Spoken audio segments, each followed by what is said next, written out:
Today, we talked to David Arquette about his return to wrestling and his ill-fated run as WCW champion. We've got an insane Survivor Series to preview, and we're going to pack in a whole lot more. This is Notsam Wrestling. This is Notsam Wrestling. Introducing your host from New York, here is Sam Roberts. Oh my God. You've been waiting for this one. I've been waiting for this one. There is a lot to talk about this week. Welcome to Notsam Wrestling. I know we always talk about the fact that there's a lot to talk about, but my God, the lead into this pay-per-view, Survivor Series this weekend, is absolute chaos. Who would have seen it going this way? Not me. That's for sure. Absolutely not me. A lot to go over. So this is probably the most chaotic build to last-minute build to a pay-per-view since, what was it, TLC? That Kurt Angle had to jump in for, that AJ Styles had to take the place of Bray Wyatt. Remember when they came down with, I don't know what it was, the mumps or whatever, and they had to replace a bunch of opponents at the last minute, and they ended up building dream matches? Well, that's what's going on at Survivor Series, man. We'll get into all of it. Step by step by freaking step when we do State of Wrestling this week. Now, I may sound a little different than I usually do. That's because I'm here in Los Angeles already.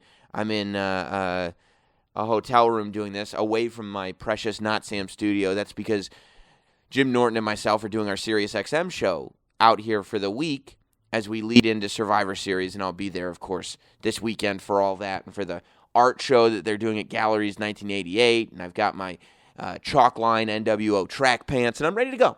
All my favorite things are here. It's one of my favorite weekends of the year, and it's gonna be a lot of fun. It's gonna be a lot of fun to be a part of the whole thing. But before we get into everything that Survivor Series, it's so funny. Like I want to talk about it right now. I want to just get into Becky Lynch because there's just so many feelings. I did X-Pac's podcast this week, but I did it yesterday. I'm recording this after Smackdown. We recorded X-Pac's podcast right after Raw, and the amount that the world of wrestling has changed over the course of 24 hours. I am recording this podcast 23 hours after I recorded X-Pac's podcast this week, and the amount that's changed is unbelievable. So, I would certainly listen to that show because we did end up theorizing. Literally, as we were doing X-Pac's show, we got the news that Becky Lynch might be off of Survivor Series. And we were like, what? Because all the feelings that we had coming off of Raw, that's really what we were talking about. I mean, my God. I know that I said that the ending to Raw where Brock Lesnar turned on Paul Heyman was the best in a while, and I still stand by that. Some people thought it was stupid. I stand by that. In hindsight, it does not hold up remotely because they didn't go with it. It lasted a week before they revealed that it was all a ruse anyway, so it doesn't hold up in history as much as I wish it would. But that moment to me was a super cool moment. Now, it is nothing compared to what the ending of Raw was on Monday. Like, I was ready to jump on and do a podcast the way I was feeling after Raw on Monday with everything that Becky Lynch did.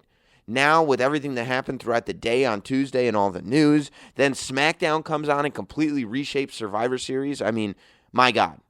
I am so pumped. I'm excited just to talk about it, so we will. We'll do it in the State of Wrestling, though. I got to discipline myself. I know we get right into the interview, and that's what I want to do because that's the format of the show. I don't technically have to stick to the format because it's my show. It's me and a recorder, and I'm in my hotel room, and after I record this, I'm going to edit it, and I'm going to post it, and I'm going to give it to you. The Not Sam Wrestling podcast, ironically, is literally all Sam. But I discipline myself. I have self-discipline. It's a skill that we should all work on in ourselves. If I did not have self-discipline for the next 90 minutes, it would be me talking to you about Becky Lynch and only Becky Lynch. But the good things in life, we must wait for. And we will wait for that for the State of Wrestling. First, we start with the interview. Now, last week was one of my favorite interviews. If you didn't hear last week's podcast, absolutely listen to it. It was about an hour-long interview with all 4 members of the Undisputed Era, and that's one of those interviews that I'm going to be so happy that I have on tape and on record as the years go on because, I think these guys are just going to skyrocket. That video, of course, has been available for a week already on Patreon. If you're on Not Sam Shill at patreon.com/NotSamWrestling, you get to watch the videos of these interviews the same day the podcast comes out. But if you're not, that's okay too. The video will be available eventually over at the Not Sam YouTube channel. Within a week or so, that video will be available. This week's video, of course, already going to be available on Patreon, eventually on the YouTube channel, because this week's guest is David Arquette. And, David Arquette, it's interesting when you're interviewing celebrities and they go on kind of press tours. And that happens a lot at Sirius. They go and do multiple shows because they're promoting something. Generally speaking, celebrities do interviews specifically to promote something. So when I found out that David Arquette was not only doing press, but his publicist was asking that the interviews concentrate on his wrestling, that was like putting up the bat signal for me. That was 100% I'm there. Because I find him fascinating. We interviewed David Arquette years ago at this point. One of the very early episodes of Not Sam Wrestling, way back when it was Sam Roberts Wrestling Podcast. And you can go, by the way, every episode. We're on 212, I think. 212 episodes, all available for free if you just scroll down in iTunes or notsam.com or wherever you get the show. They're all still up there. So you can find that interview, and we talk a little bit about his run in WCW then. And we did a little bit on this interview too, but that story's been told, and I'm interested in, how he feels about the fan response to it and his inclusion in the conversation about the death of WCW. And we touch on that. But what I'm really interested in is this idea that with the success that he's had in television and film, with the name that he's got, the Arquettes, that's a Hollywood name. That is a legacy in Hollywood. That at however old he is, close to 50 years old, he decides to jump into this world of wrestling. And when I saw him, he goes on Twitter and he says, I'm training, I'm going to be wrestling again. And I figured it was a publicity stunt to just get the WWE's attention, or even Impact Wrestling's attention. One of these big companies that can pay him a whole bunch of money and put him on TV. I thought that was the end game of this thing. It's a publicity stunt so he can get a gig doing a, goof match in WWE or an Impact or something like that. Or maybe get, Cody's attention and do an all-in type show. But I was pleasantly surprised to see that he started doing indie shows. He started going around the country and wrestling at indie shows.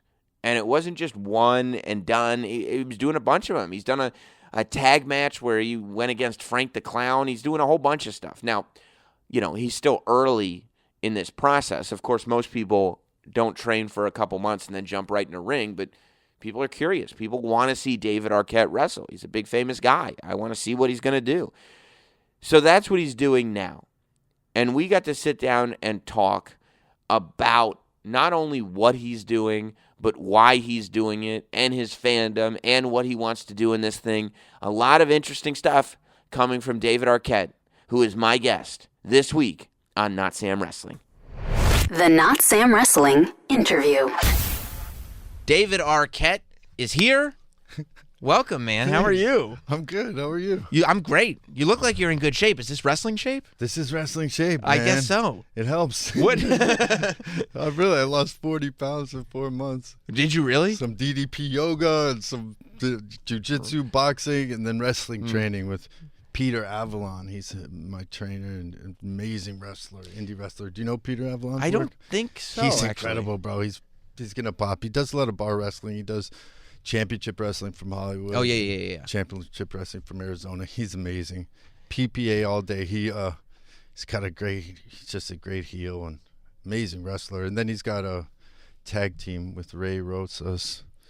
Yeah, so great. I love how deep you've gotten into this, kind of pretty quickly. I just saw, months ago on your Twitter, you just kind of started saying, I'm getting back into wrestling. I'm going full steam and I'm taking it seriously. And I was like, what's Arquette's angle here? Like, what's he angling for? And then next thing I know, like, you're posting training videos and stuff, and then you're doing shows. You're doing indie shows. You're traveling the country. You're making towns. Yeah, man. I know. It's been a trip to, like, hit the road. I got denied, I did a event in Chicago and went back to my room, and they're like, sorry, we don't have a room for you. They booked this through a third party, and they didn't clear it with us, so we don't have any availability. So it was like rolling down the street with a roller bag, and I'm like, yes, I'm a wrestler. Yeah. I was probably the happiest person to get sort of swindled ever. I was like, this is it. I'm an indie wrestler. Yes. Like, they're carnying me out of rooms now. Yeah. Just go to the hotel. Your room's waiting for you. Yeah, I'm checking into some real shady dive place. That's amazing. Oh, crackhead hotel. We don't take credit cards. What? Wait, I don't understand. So, so you what? First of all, I mean, you're talking about your training, right? Yeah. How much training did you do for your initial? No, like That's what barely I thought. anything. Like, all the training I did was like stuff I knew. I mean, Chris Canyon helped me a lot. Like, just, you know.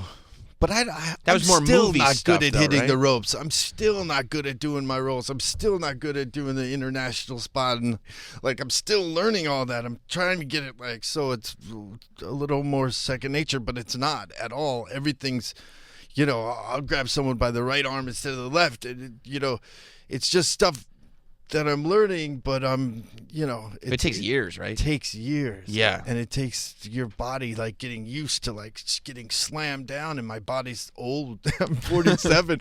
A lot of guys don't start at 47, right? They start earlier. Yeah, a lot of probably times, right? for the best to start really early, because your body does get conditioned to it. Right. And, like, if, you know, I just had an operation, and I wasn't, you know, I haven't been able to train in the ring, so, you know, you go back to trying to do rolls, and you get dizzy. Like, one of the things when I first started, like, my eyes would bounce around, and I was like, what the hell's happening? Like, but there's muscles in your eyes. Mm-hmm. And if you don't like start getting training and stability, your vision will bounce. Like, Really? Yeah, for me it did. So once you, like, start, the muscles in your eyes get strong. It's so crazy. And It's can you the feel crazy like thing. if you're not training, it's like my eyes are getting weak, man? Well, you get dizzy. I see it as getting dizzy, so I Yeah. start doing rolls again, and I'm like, oh gosh. So you get a little spinny, and you don't want to be spinny in the ring. You can't. I mean, there's an element of it happens anyway. Yeah. So But you're a better wrestler now than you were when you were WCW champion. yeah, absolutely. I didn't really have the formal training. They didn't want me to do anything either, because I Right. couldn't beat anybody up. Nobody wanted to get beat up by me. So I'm they sure still don't really. But The insurance was probably Yeah. sky high for you then, too. yeah, Which exactly. they're like, okay, we have to. Yeah. Have you found. Has it been difficult transitioning back in the sense, of course, at first, nobody wants to get beat up by you because you're the actor. Yeah. Do people take the fact that you're training now seriously yet? A little, not really. I mean, Yeah. there's certain people that are, like, still trying to punk me. I mean, they're kind of like, there's a bully element within wrestling sometimes where, like, you know, either people believe these characters that they are, or they are living that part, or they think they're superhuman or whatever, or they just think they're real tough guys, you know, whatever it is. But, you know, I don't also like to be punked. You know, there's a certain element of people, like, they have their preconceived notion of who you are. Mm-hmm. They think they're going to push you around, or like you're going to take junk from them. But, you know, I also don't like being like the, you know, road rage guy, Yeah. who, like, you know, Just getting driving or around. in a I'm good. bar, like, getting a fight. Like, I'm a grown man. I don't want to get, you know, Right. arrested. Of course. I have children. Yeah. But I also don't want to be like. So it's a good. But if somebody's taking liberties with you in the ring, like, you're tough enough Yeah. to start throwing it back a little bit. Oh, And just yeah. letting them know, like. Yeah, but it'd be hard for me because I don't really know where the line is. So if somebody's, like, taking liberties and it feels like they're trying to beat me up, like, we're gonna, like, fight now. We're not You know wrestling what I anymore. mean? Now it's just a fight. Yeah, I mean, I don't know where. It'd be hard for me to know where that line is. Right, because you're not an old shooter who can like pull out this hold or something or whatever. You're just a guy who. Well, I can pull out some holds. Yeah, you can. I'd probably try to choke someone out if they tried to really like. I felt like they're trying to hurt, like really be destructively. They're trying to beat me up. I'm trying to fight back. I don't want. But that hasn't happened yet. No, that's good. Well, yeah, and I don't want. I mean, I want to entertain the fans and do whatever it takes. But so what brought you back? Like what made you decide? Because it's a very unglamorous thing to do, right? Like to go back into the world of indie wrestling, and not even go back to go into indie wrestling for the first time. It's not a glamorous life by any stretch. So what made you decide? You know what? I'm actually going to learn how to wrestle this time. I know I'm 47, but whatever. I'm going to learn how to wrestle, and I'm not going to go and say, "Hey, WWE, put me in a match." I'm going to go and work the indies for a while. Yeah, I mean. Yeah, I don't know. It's hard for me because it is a glamorous world. Even in the dirty dirt of it, it's kind of there's a glamour to it for me somehow. Like, well, I guess for real wrestling fans, it is. Like, I mean, I could go to a show with 10 people there, and I'm like, I can't believe this. It's like it's wrestling. This is amazing. Yeah. So you feel that too. Yeah. But I'm a fan too. Like, I'm not sure. I love entertaining. I love putting on a show and being a part of it. I get super nervous, so it's it's not like the most relaxing in any way, shape, or form. So I do love going to the matches and seeing, and what being a fan is still. I'm ultimately a fan. It's not like more so than anything else. I'm a fan of wrestling, so I don't know. But what made you decide now's the time to learn how to do this and start wrestling on the indies? Well, before, like, when I first became the champion, there wasn't really the internet the way it is now. Right. And now, since then, this whole like being like linked to the fall of WCW, and that's a worse decision than making David Arquette, the champion. Those kind of things just kept increasing, and then all these people started sort of like trolling me on the internet and different wrestlers, and I have some friends, a friend Curtis and a friend Ben, who are like my wrestling buddies. We'd go to shows together. My one friend Ben lives in Toronto. We'd always talk about the new stuff, and he'd talk about indie stuff up there, and I talk about indie stuff down here. He told me about this guy RJ City, so then I met RJ City at WrestleMania, and then we did a thing, like a little thing, but he's always been putting me down. He's always like really super rude to me. So then we ended up doing a match together, and now we're tag teaming. But he hates me, so I'm supposed to get him on a talk show, and he just really can't stand me. So I'm sort of using him to learn wrestling and learn the business and do these shows. And he's using me to sort of get famous because he'd rather sort of be famous than wrestle, I think. He likes talk shows. And are you sitting there telling him, like, I've been famous, like, wrestling's better? Yeah, exactly. if I want, like, why would I be, if being famous was better, why would I be coming into wrestling now? Well, he's so funny because he fell in love with wrestling and the Muppet Show. So those are his two favorite things. So it's like this entertainment. And then through the Muppet Show, he learned about, like, all these old-time actors like Jerry Lewis and all these. He's got this love for 70s, like, stuff. Like, he does something called the knee Arthur, which I took to the face, and the whole side of my face blew up, and then I had to film the next week, and I showed up on set completely black-eyed and swollen. So what do you tell the people that you're working for when you're doing TV shows or movies or whatever? Do they do you go like, I was wrestling over the weekend and this happened to me, and this is what I look like now? It's been this really weird balance. I'm figuring out that it's really hard because for wrestling, a lot of the time you have to book it in advance of a few months, and with film, sometimes they'll just come right up to the thing, or you'll be signed on to do something, and like right now I'm signed on to do something, but it's pushed a week, so it moves all my dates and all this stuff. So it's going to be really hard for me to balance that stuff. I think my sort of tactic might be just showing up places and being a part of them and just kind of coming in, because I don't know how else I can do it. So instead of being like on the marquee, hey, this is the show that David Arquette's going to be at any random indie show, if you're in town, probably gonna be a better solution for me, because Wow. then I could do it, and then I could do it without letting a movie know. Right, you Because just there's do all it. insurance issues and stuff. Uh-huh. So if I just show up places, You apologize instead of ask for permission. yes. And then you can do whatever you want. Yeah, At that point, exactly. You're fine. What are they going to do? Just like, not the face. Please. That'll be Let's my work the big arm move. on this one. Not the face. Let's work the arm. So, when I've seen you backstage at WWE shows. When you go to WWE shows and you talk to some of the guys, or you talk to whoever you talk to there, is there like questions? Arquette, like, what are you doing, man? Are you wrestling? Did I see that you're doing this? Sometimes. I'm always so nervous back there. I really am a fan, so I get like, and I'm also horrible with names. I'm horrible with names, so I'm just Probably like, really helps in show business. Yeah, totally. It's the worst thing ever. And then so I'm like, oh, I love your stuff, but I'm not sure what your name is. That match with that other guy was incredible. Do you have a strategy to get people's names out of them, or do you just? No, I just got to be fucking honest. And terrible about it. It's just, I don't know what. I don't care. I mean, I don't care if you don't know my name. I don't. But then you feel bad because everybody knows your name, Well, sometimes, yeah. right? I know it's. You're like, dumb. I don't know, but I like you. It's. But I don't know what Yes. your name is. But I Yeah. did. I saw you I know. thing, but I don't know who you are. No, it happens with. I think it's early. You think so? Too many shots to the head. Already? No, I will knock on wood because. I don't know. I've done a lot of bad things and taken a lot of shots. Yeah. Do you have? Because I mean, it wasn't in wrestling that you've taken a ton of headshots.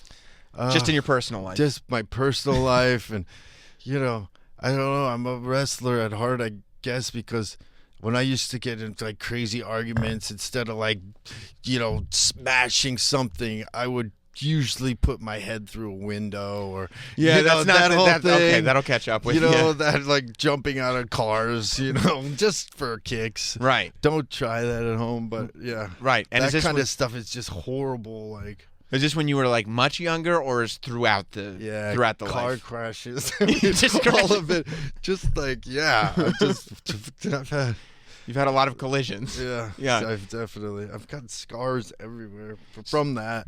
Throwing yourselves out of windows. Yeah. That's got to be scarring. Yeah, physically. yeah, Yeah. it is. They're all.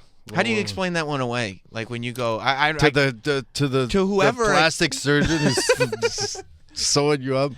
It's just like, we're having wine and just as one tends just, to do. They just smashed the wine over my forehead. Sure. Yeah, he's like, why would you do that? It's like, I don't know, doctor. If I knew that, I'd probably need a different kind of doctor, so I'll never do that again. Yeah, look. It definitely stopped the argument.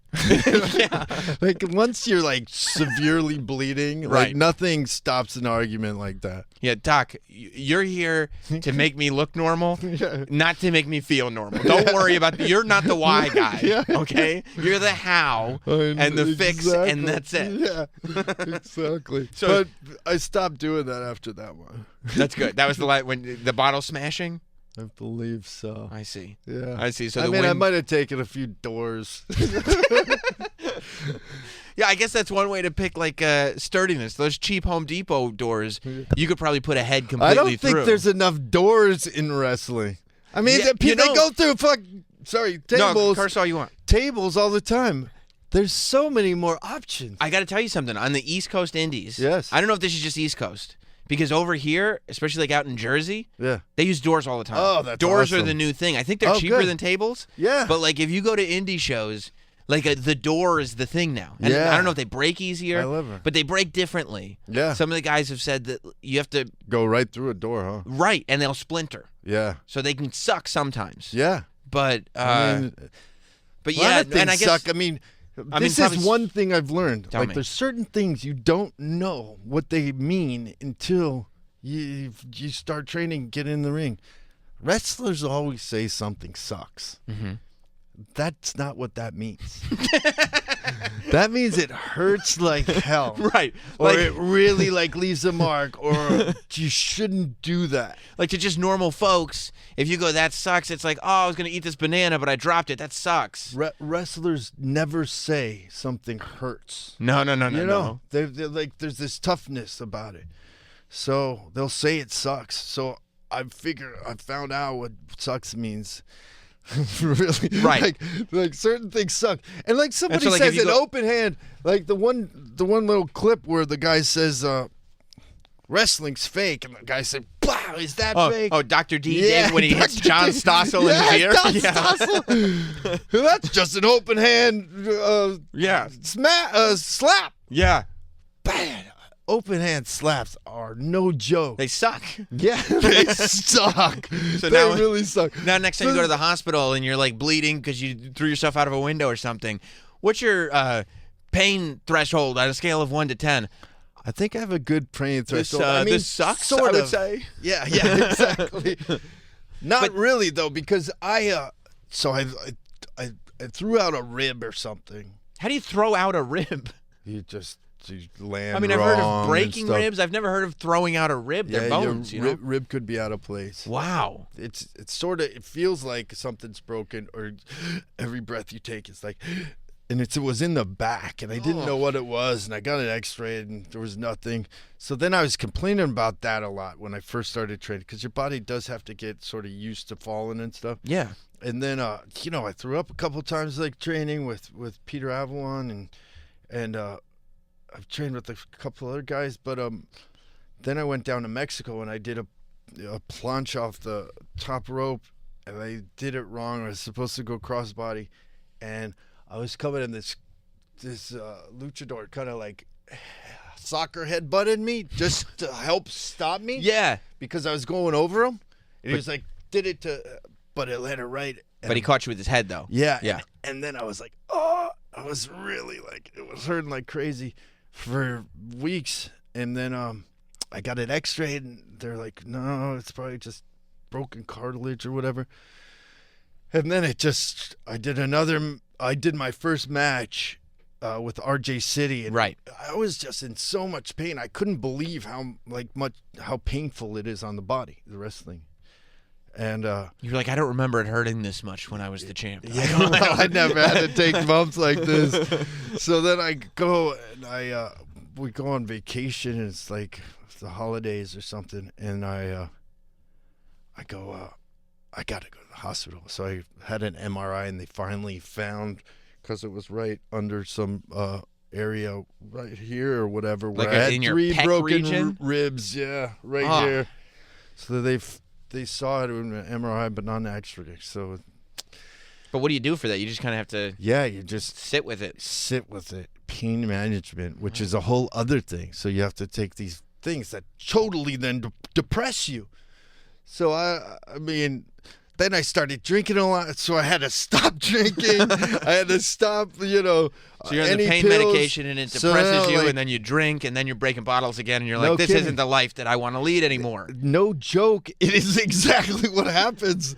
I'm telling you. And then I'm like, literally, How did in one match you did the whole movie? You did it in one match. I'm not kidding. I was wandering the streets of Tijuana like, what am I doing with my life? And people are coming up to you like, Arquette, this isn't like 99 anymore. This isn't what we do in wrestling anymore. I'm telling you, I didn't know, but I really was like, there was something going wrong. We'll get back to David Arquette momentarily, but listen to the confidence in his voice. Listen to the way he presents himself. This is a guy who's been very, very successful because he walks around with a little bit of cockiness. I'm sure you'd like to get a whole lot cockier. We all would like to get a whole lot cockier. And I've got a solution. You can start with Ageless Male Max, of course. It's the man-boosting formula with an ingredient to boost your total testosterone. Yes, you can boost your total testosterone while also promoting greater increases in muscle size and twice the reduction in fat percentage than from exercise alone. If you need more, how about a 64% boost in nitric oxide production to help you get cocky in the gym and, quite frankly, in the bedroom? Take your manhood to the max. by trying your first 30-day bottle for free. All you need to do is pay shipping and handling. That's a full 30-day supply for free when you text the word PRIME, PRIME, to 797979. Many testosterone formulas can only boost free testosterone, but Ageless Male Max is all about total testosterone. Grab your free supply. Text 797979 and enter PRIME, PRIME. If results are too intense, decrease use. Text 797979 and enter PRIME, PRIME. Message and data rates may apply. But you went back to wrestling after that. You like, there's nothing that's stopping you at this point. No, This is what you want to do. Yeah, I just had a surgery on my elbow, so I had to pull out of Northeast Wrestling, which is Friday night, and Jerry the King Lawler took over for me, and he's fighting King Bryan Anthony. So I was super bummed because Kenny Omega's on that show. And Penta and like all these Mick Foley and all these incredible people that I was going to be part of this show and on the poster of it. And I was like, I'm so bummed. But you had to get the surgery. Yeah, I had to have my bursa removed, which is the pad on your elbow. Ugh. But it's like, it's a crazy, crazy business. It is. You think you get Oliver Platt to wrestle? Oliver was smart. Chris Kanyon did all of his stunts, and if you look at the movie, it's just Chris Kanyon move after Chris Kanyon move. Of course, a lot of the good stuff. So yeah, but I do a double axe handle, which Jimmy King was crowning somebody. I do that as a move, which I also love because it was a Macho Man move. Of course. Macho Man. I just got a Macho Man tattoo recently. What is it? It's Macho Man and Miss Elizabeth. That's beautiful. Because is it like their wedding, or is it like... it's... Yeah, can I see? Yeah. Yeah, I want to... It's Marty and Sarah. Sarah did it. She designed it. Yeah, because I've heard of, people getting the Macho Man sunglasses and things like that. Yeah. But I want to see... I got Ric Flair. Look at... It's faces. Yeah. That's beautiful. It's like a 1988 era Macho with like the tiger print headband and the big shades, and there's Elizabeth right next to him. I got it because I got this horrible luchador there's Santo in Tijuana. That was that terrible night. And I broke my ribs. There's the Ric Flair under him with the shades Ric on. Flair Yep, I see that. And Bozo the Clown is right under them. It's all everything. The things I love. It's everything. But I got that because I was studying up, and Macho Man really was one of my favorite when I was growing up, and I got to do a scene with him in Ready to Rumble, which was a thrill. But then I was looking back on some old stuff, and I was like, oh, I remembered the Macho Man always treated Miss Elizabeth wrong. And then it occurred to me, like, I had the biggest, like, Miss Elizabeth was maybe one of the main reasons I watched wrestling, because I was so in love with her. Sure. And then I turn to my wife and I look at her and she's a splitting image of Miss Elizabeth. And I'm like, wait a second, if you had a perm. She's like, I'm not getting a perm. I was like, okay. But you should think about it. She's like, I'm not. Nobody does perms anymore. I was like, it'd be cool. You just showed pictures of Elizabeth from '87. I swear, this is what you could look like. Her. My goodness. Now, how does your wife and kids, how do they all feel about you being a professional wrestler? My son loves it. He beats me up all the time. How old is he? He's 4. Okay, so this is perfect. But he can't, like, I try to show him like the wrestling. He likes some of it. His attention span's not really great at this point, so he doesn't really like tune in for too long, and then he'll mess up my viewing sessions. So, like, no, this wasn't about you, son. This was about wrestling. Like, you just happened to be here. Yeah, I do. I'm not turning it to SpongeBob.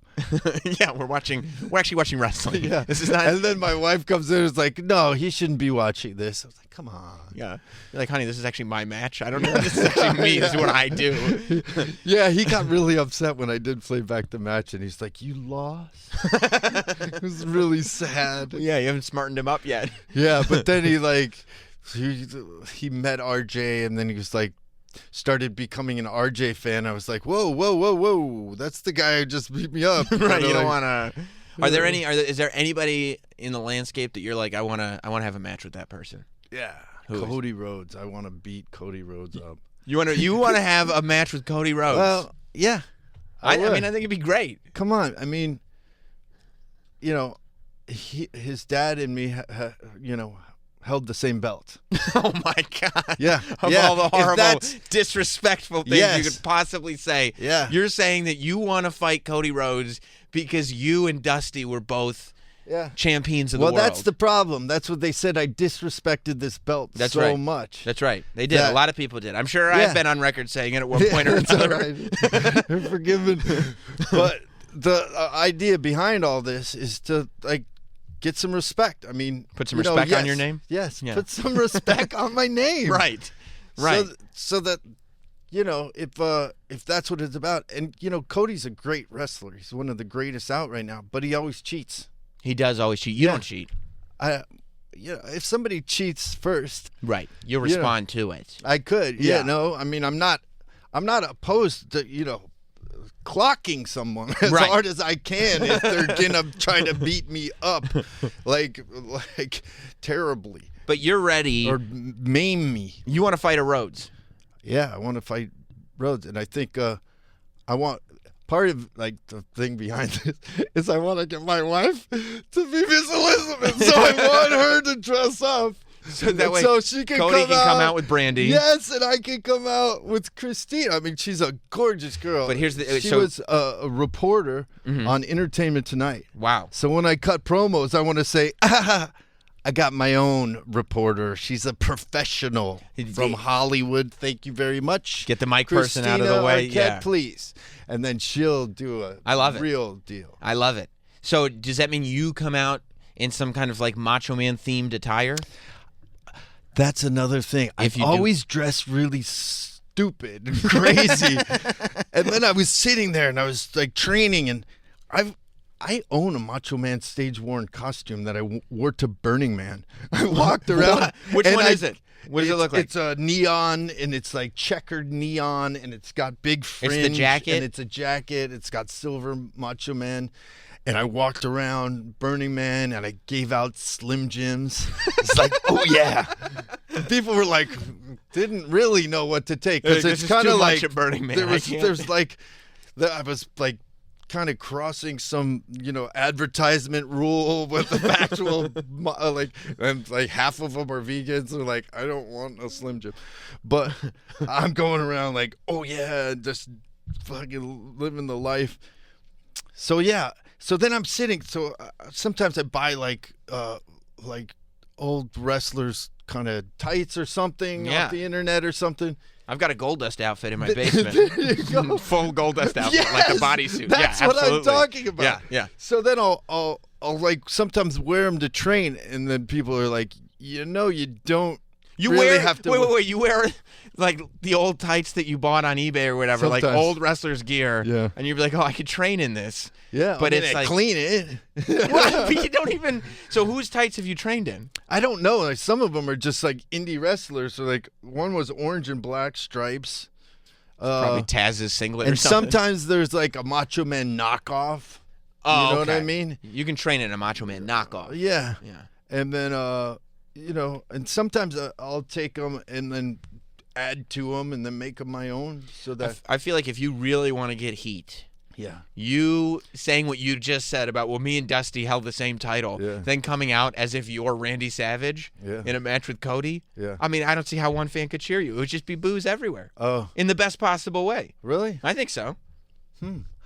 Isn't imitation the highest form of flattery? It is, but until all wrestling fans realize how much you respect the business, right now you're just the guy who killed WCW, and now you're wearing Macho Man's tights. You know what I mean? Right. I mean, I guess that's what people think. That's what but- people think. I'm not talking about me and you right now. I'm I talking think about. You are. Listen, all I'm trying to say is I want some damn respect. But yes, But what I was doing was I was sitting in these tights, and it occurred to me like, oh man. I mean, on top of the fact that Liberace and Elvis were really big when I was first growing up, the first impressions of television and pageantry were these guys, and then wrestling. So I'm sitting there, and I was like, oh man, I've always wanted to dress. I feel comfortable as dressing like a wrestler. Like Right.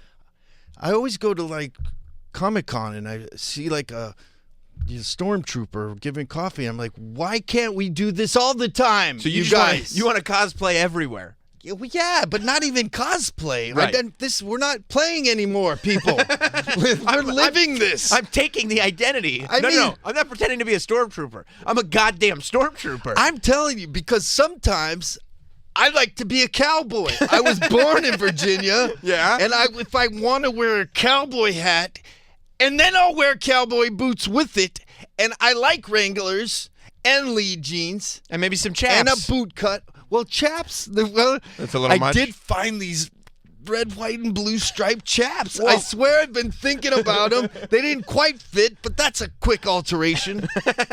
But then where do I wear them? I can wear them in the ring. Yes. Yeah. And that's how you go. That's the path that leads you into, oh my God, I was born to do this. Yeah. I mean, I always dream of getting older and going all white, growing a big beard, putting on some weight, and just going Santa Claus 365 days a year. Why is it just one time a year? You're right. And I think you and Mick Foley could hang out and discuss that a lot more than you realize. Right. Is he doing it? Dude, do you know how Christmas obsessed Mick Foley is? Oh, man. He literally did an entire year wearing at least some kind of Santa article of clothing every single day. Yes. He does Santa. Like, the reason he has that big beard is because he bleaches it white and he turns himself into Santa every winter. Oh, my God. He's the real deal. Wow. I wish you were going to that Northeast Wrestling show because you could talk to him about being Santa all the time until you're both blue in the face. Yeah, man. But you'll get there. You'll have that conversation. Maybe we'll get there. Maybe you'll Not get just there. go there. Yeah.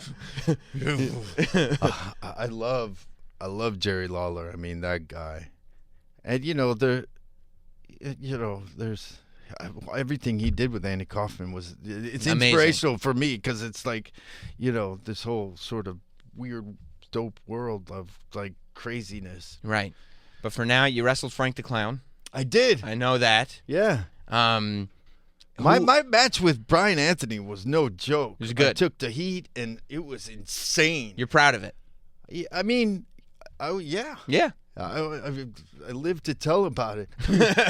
There's a slow motion elbow he gave me that was so devastating. And Macho Man is one of my favorites, so I was like, I took it with pride. But then Dalton Castle wrote me, it's like, you can protect yourself. What's good of Dalton to do that? I know, but I don't know how to do this. That's why I took a knee to the chin. Yeah, no, you're supposed to. Yeah, there should be. You have to protect yourself, but I don't know how to protect myself. Well, I mean, I will. It's real to me. It's really real to me. I get that, and I feel that I believe you when you tell me that. But I do, for your own well-being, I think I am going to reach out to Dalton Castle on your behalf and say, please teach David how to protect himself. He's only got a few more of these in him, I think. See, but the thing is, they just say like. Make sure to, put your hand up. Like, that's how they'll say protect yourself. Yeah. Put your hand up. Right. Like in front of the knee that's about to... Yeah. And, really take this knee. Put your hand up. Right. And then we're going to go over however they explain it and all this stuff. But I don't know. Put your hand up. It's like, you're going to potentially break your jaw if you don't protect yourself. Right. You're thinking it's just a suggestion. You can put your hand up. Like but also, like, I'm like, oh, that looks so dumb. Right. Like I'd never film a movie and like, whoa, put like my hand up. Right. Like, that looks so in a dumb. movie. Not like showing up to set with an entirely bruised half a face. Yeah, that was a tough call. I was really lucky on this film that they let me stay on it. Well, listen, I have to release you into the field now. But do you have management or an agent or anybody that's pissed off that you're doing this? It's really funny, man, because wrestling does not get the respect it deserves. No, it does not. At all. No, it does not. And it pisses me off. I mean, the fact that Stone Cold's not on like a regular show as this like, just a reoccurring on Breaking Bad, or like how great would it like be incredible. You know what I mean? Incredible. And the list is like endless of these incredible talents who are so quick and have this built-in fan base. So that's part of what I want to do with this. And, get people more involved on that side of it. I know that's like, well, yeah, like, but I love it. Well, where is there any shows coming up that you specifically want to plug, or just an awareness? I'm at House of Hardcore on December 8th. Oh my God, that's gonna be great. Maybe I'll come check. Where Bully is it? Ray in Philadelphia. Bully Philly? Ray was calling me out, but Tommy Dreamer was like, "I'm not gonna do that to you." Yeah, that's not where you're not ready for that. I don't think. I'm ready for it. You hear that, Bully? You hear that, Bully? Thank you very much, David Thank Arquette. you. You're a good man, and good luck with everything. Thank you.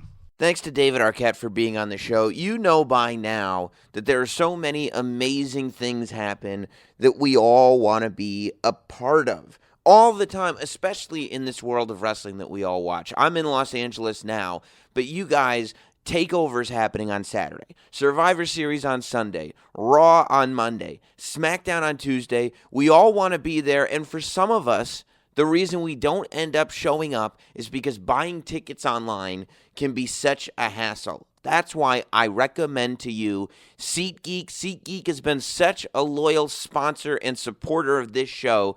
If you're going to buy tickets online and you're a Not Sam Wrestling fan, do it through SeatGeek. Look, they make it so easy. Even if they didn't support the podcast, it would be so easy. They put all the tickets that are available all together in one convenient SeatGeek app. You can find sports games. You can find concerts. You can find comedy. You can find Broadway. You can find wrestling. You can find concerts. Whatever you want to find, SeatGeek has the tickets. They show you the seating chart so you can see everything that's available. They rank the seats based on value. So if you just want the best seats in the house, they got you. If you want to make sure you get the best value, they got you. Whatever you need, SeatGeek makes it easy, and it's guaranteed every time. So if you're taking that partner of yours out on a fancy date and you want to make sure that you don't get stopped at the ticket booth because you've got phony tickets, use SeatGeek. They got your back. They got my back. I got your back. We're all helping each other, and I'm going to help you even more. SeatGeek has told me I can do this. For you guys, the listeners of Not Sam Wrestling, you can have $20 off. $20 off your first SeatGeek purchase. All you need to do is download the SeatGeek app and enter promo code SAM today. That's promo code SAM for $20 off your first SeatGeek purchase. You can go to Survivor Series and get $20 off. All you need to do is download that SeatGeek app and enter promo code SAM. Hey, SeatGeek, life's an event. We have the tickets. Here is Sam Roberts. David Arquette, ladies and gentlemen, and thanks so much to Mr. Arquette for doing the podcast. He did end up going to that Northeast Wrestling show, by the way. I saw photos of him with Mick Foley and Jerry the King Lawler, but I tell you, this David Arquette has a lot of learning to do. If he is a part of this wrestling world and did not know that Mick Foley is Christmas and Santa obsessed, a lot of learning to do.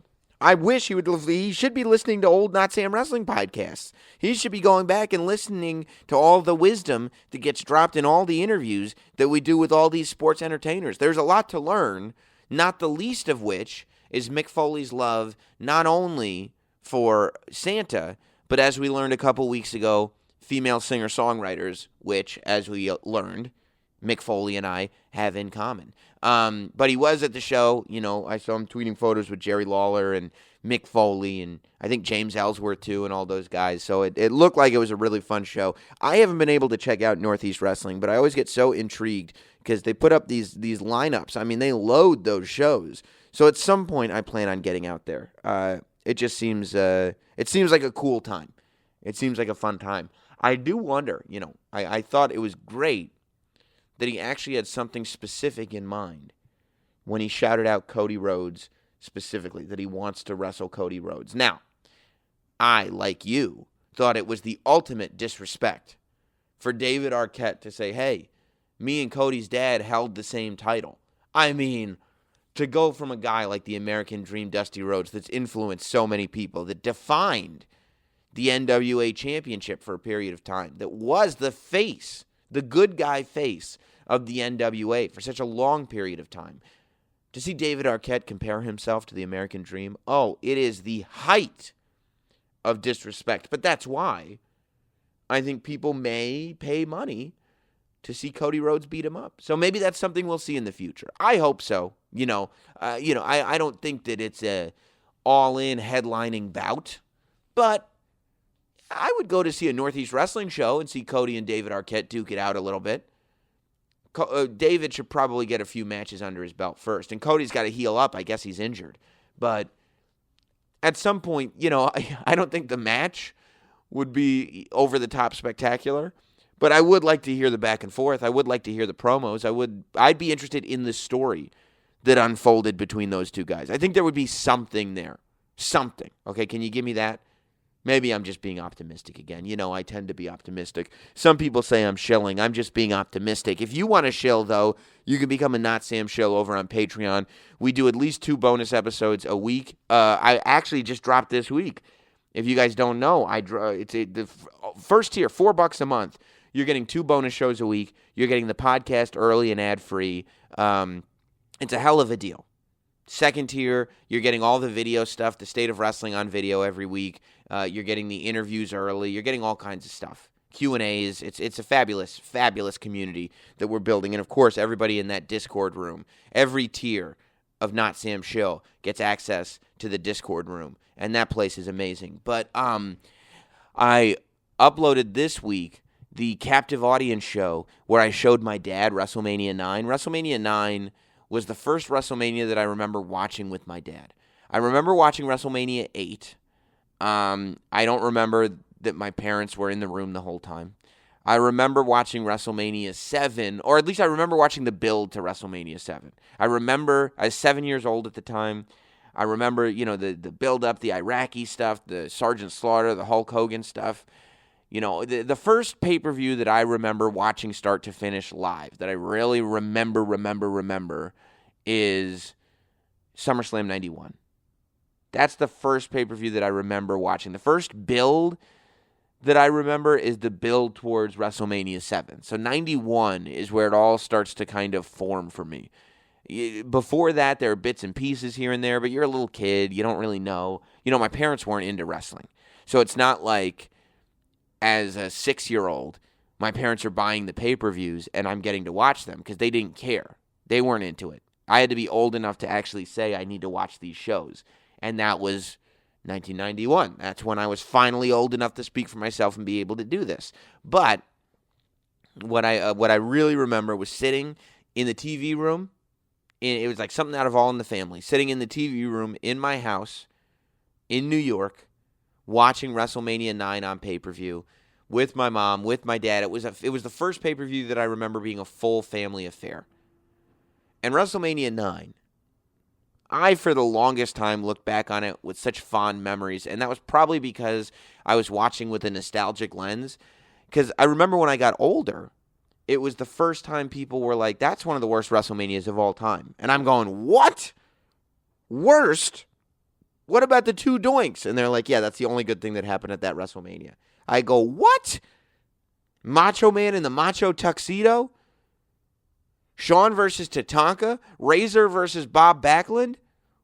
They're like, yeah, watch it again, Sam. Watch it again as an adult. So that's what I did, but I dragged my dad into it. My dad is not a wrestling fan. He would watch it with me because he's a good dad, but he's not a wrestling fan. So obviously, he had not watched WrestleMania 9 since it was originally on pay-per-view. So I dragged my dad into the Not Sam studio, and I made it so that he had to watch the entire 3-hour spectacular with me. We recorded the whole thing, so you can watch WrestleMania 9 with the audio of me trying to explain the show to my dad and find the awesomeness in it. The show is called Captive Audience. It's available only at patreon.com/NotSamWrestling. And to me, for my money, it's the best way to rewatch a pay-per-view. Me trying to explain to my loved ones why this is so cool. So you can listen to that show now over on the Patreon page. We've got a lot to get into. Enough beating around the bush. Oh, by the way, maybe not quite enough beating around the bush, because I did want to mention right before this podcast was recorded, the trailer dropped and I watched it for Fighting With My Family.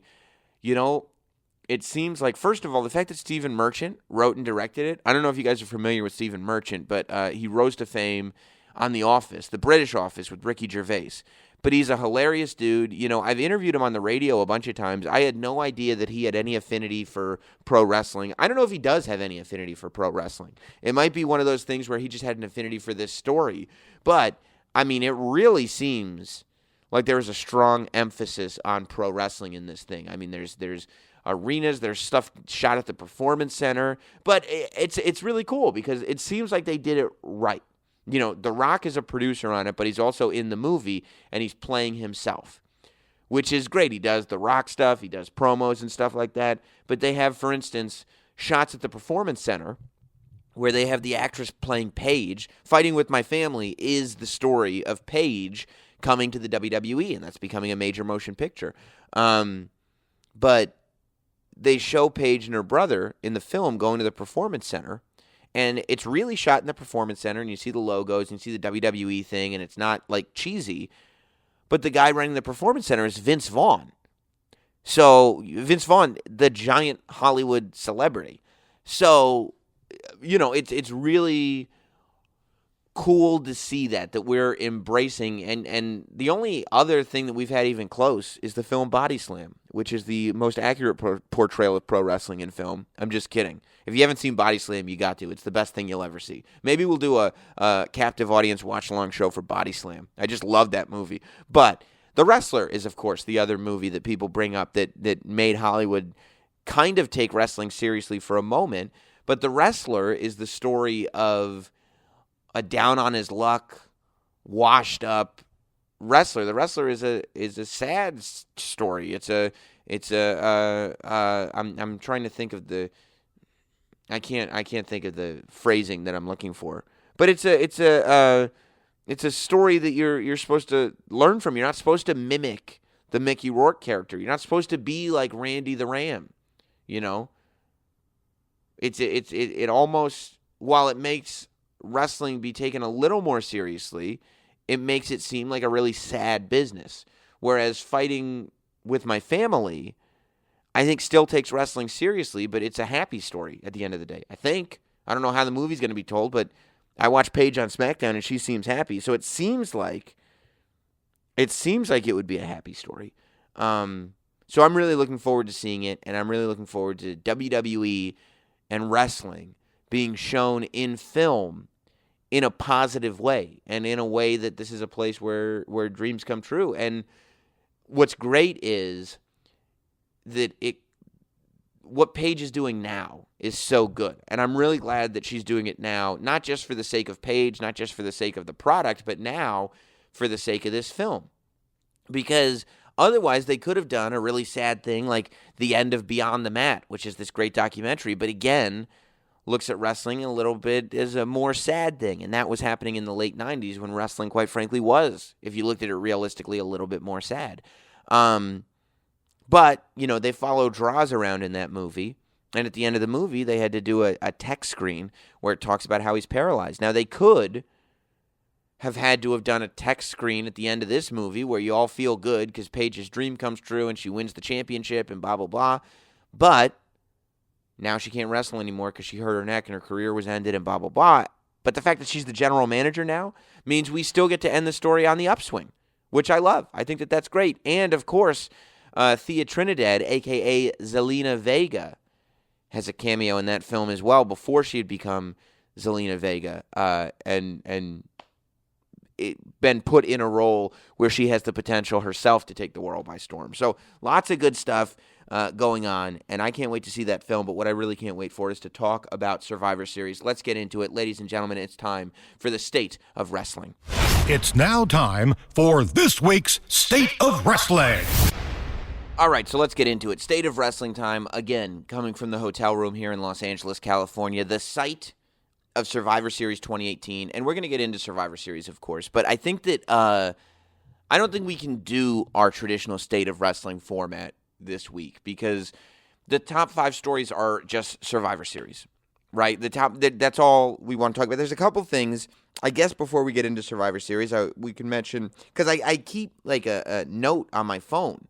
You know, in the notes thing, I keep a running list throughout the week of the stories that happen, so I try not to miss anything in the State of Wrestling. It happens inevitably, but I try to keep that going throughout the week. And this week, like the notes that I was adding last night as I'm watching SmackDown, I said, okay, this is just the whole state of wrestling. What are we going to do? Before we get into Survivor Series, and that's what we're going to spend the meat of our time on. Let's get the potatoes done. First of all, we should mention the Cody Rhodes and Joey Ryan injuries. I guess both guys are out for a certain period of time. Joey Ryan, I'm not sure what's wrong with Cody, but it's an interesting time for Cody because Cody's future is kind of up in the air. We don't know. It's going to be, I think that the story behind Cody is not this injury story. The story behind Cody is going to be what happens a couple of months from now. When it's 2019, it's January, his contract is up, and we figure out what this man is doing with his wrestling life. That's going to be the story of Cody Rhodes. So, it sucks whenever anybody gets injured, but if Cody was going to get injured and take a couple months off, it's better that it's at the end of whatever this run is than right in the middle, because what Cody has accomplished in the last couple of years is unbelievable. It's more than most people accomplish in their field in a lifetime. So, I don't think you can take away anything from Cody Rhodes. And Joey Ryan, he posted some photos on Instagram. I guess he tore his pec. It was similar, the swelling and the bruising and stuff that you saw was not dissimilar from what happened to Triple H. Maybe not quite as severe, but not dissimilar from what happened to Triple H. It sucks at Crown Jewel. It sucks for Joey Ryan, though, because when you're an independent wrestler, luckily Joey Ryan has other deals. First of all, Joey Ryan is lucky that he's got the personality that he's got because theoretically, Joey could still do shows and just not wrestle. His penis is fine, which is apparently, I've heard, which is a big asset for him. So he's still got that going for him. And he's got the YouPorn sponsorship and all that stuff.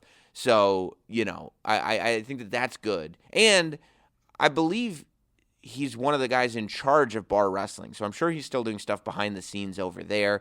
The thing about the wrestling business is, especially when you're independent, you really have to diversify what you do. You have to get your hands on all forms of the business. And that's what Cody does. That's what Joey Ryan does. Because if you just wrestle and you're independent and you get an injury, which happens, and we'll talk about that with Becky Lynch, but it happens, there's no revenue coming in. There's no money coming in. You're not working for one of the big companies with a big contract that is guaranteed to take care of you. You're in a position where you've got to figure it out for yourself. And also, just due to the fact that not everybody makes it. Not everybody is going to be the WWE champion main eventing WrestleMania. I think that every young wrestler right now, if the wrestling business is what they want to be involved in for their lives, should be learning every single aspect of the wrestling business and figuring out, like, okay, sometimes, and the same thing, you hear about it in film. People start out wanting to be a director or a writer or whatever it is. Or generally they start out wanting to be an actor. And then they try directing, or they try writing, or they try lighting, or they try being a grip, or they try whatever it is, and they realize, like, I like this even better, or I'm better at this. This suits my skill set more. Or, it's going to be tough to make a living acting, but I can make a living doing this. And I think the same is true about wrestling. And I think guys learn that at the Performance Center. If you listen to the interview we did last week with Shock the System, the Undisputed Era, they're all getting exposed to things that you can do in wrestling outside of wrestling so that when they get older, they can still be a part of the business. And I think that that's something that even at 20, guys should be thinking about because, there's a handful of guys that can wrestle into their 40s and into their 50s. It's especially successfully. So I think that's the lesson, that we know Cody and Joey are going to be fine because they're good at so many things and because they can make a living doing so many things inside of the wrestling business, and they've diversified themselves. And that's something that young wrestlers should take note of. going forward. The other big news story, I think, was the end of the Raw overrun. That's how Raw, would never end right at 11. It would end at 11:06, 11:07, whatever it was. And, some people were acting like this was this huge deal where, oh, well, it added to the unpredictability and the live nature and blah, blah, blah. But let's be honest, many times the ending to SmackDown is better than the ending to Raw. And SmackDown ends right on time every single week. I don't think, and the ending to Raw this week was incredible. I don't think it matters what time Raw ends, especially because the overrun was built into the show. So nobody thought that the show was ending at 11. Everybody knew the show ends somewhere around 11:07. Everybody knows if you're DVRing the show, you set it for 11:15, not 11. So, I think that you could have a conversation about, oh, I wonder if USA is happy. But even so, even the conversation, ooh, does this mean USA is unhappy with Raw? USA just signed a contract a couple of months ago to pay way more money for Raw than they are right now. They're paying so much money for Raw in the next contract that they gave up SmackDown, and SmackDown is making way more money than it did before. I don't think this thing about oh, well, the ratings are down, so USA must not be happy. Raw losing its overrun means that WWE is in trouble. Clearly not true. I mean, look at the financials. It's a company, right? We're not in the Monday Night Wars where we look at rating points every week and go, well, we can tell which company is doing better because Raw did a 5.2 and Nitro only did a 3.1. WWE is better than WCW. Okay. 2 TV shows running head-to-head at a time where everybody was watching TV. Yeah, that's fine. I get that, and the rating points are important when you're doing stuff like that. But now, in 2018, when there's no wrestling show running head-to-head with Monday Night Raw, there is way too much emphasis being put on these ratings. And the idea that, there's 7 minutes less of Raw. Everybody's been complaining that 3 hours of Raw is too long. It's 7 minutes shorter now. Seems like good news to everybody that was complaining. But a lot of people that were complaining about Raw being 3 hours is way too long are also acting like Raw losing the overrun is this horrible thing. And I don't think it is. It's just USA being like, I don't think we need the overrun anymore. And WWE going, yeah, we don't. We don't do TV like that anymore. I think that it can be as unpredictable and as suspenseful and as good with or without the overrun, quite frankly. And they proved that on Monday. And the final thing that, I want to talk in depth about TakeOver War Games because I think that this has the potential to be better than last year for sure in terms of the War Games match. And the TakeOver show, they're doing something very ballsy by removing TakeOver this year. All the TakeOvers have had the confidence of having that Ciampa Gargano storyline to fuel it, where even if starting with the January show, we realized that okay, we thought the Adam Cole Aleister Black, it wasn't going to get any better than that, but that Andrade Gargano match was like, okay, we're on to something new. And since then, since that TakeOver show last January, it's been all about Gargano and all about Ciampa. Well, now we're heading into a TakeOver where for the first time since January, Gargano and Ciampa are doing 2 separate things. They're still acknowledging their story and acknowledging their feud, but they've got 2 separate matches with 2 separate stories going on, and you don't even really know where they stand. And I think that on paper, this TakeOver show could be just as good, if not better, than it's going to be on par with where we're at this year, which to me, I believe after this TakeOver show, we'll be able to say that 2018 was the best year of NXT takeovers that we've had. Again, I would like to talk about it more, but I really want to get into Survivor Series, and I'll be on the TakeOver pre-show panel with Pat McAfee and Charlie Caruso on Saturday. So we'll be able to get in-depth into TakeOver on the kickoff show panel on the WWE Network and on WWE's social media channels. So we'll do that there, and we'll get into Survivor Series. We're about to get into Survivor Series, I promise you. I normally wouldn't interrupt the state of wrestling, but there's something that I need to tell you guys about because people come up to me, and they go, Sam, we listen to the state of wrestling. You got so much information in that head of yours. You must be watching wrestling all the time. You must be broadcasting all the time. You must be keeping up with all of your interests all the time. How do you prove to your wife that you're interested in her as well? People will say that. They'll come up to me. It's really quite rude. They'll come up to me and say, Jesus, Sam, look at this wife of yours. How does she put up with you? Why would she stay married to someone like you? And normally I wouldn't answer them because it's a rude question to ask, and I wouldn't recommend you asking that to anybody. But I'll tell you guys the answer. It's Blue Chew, of course.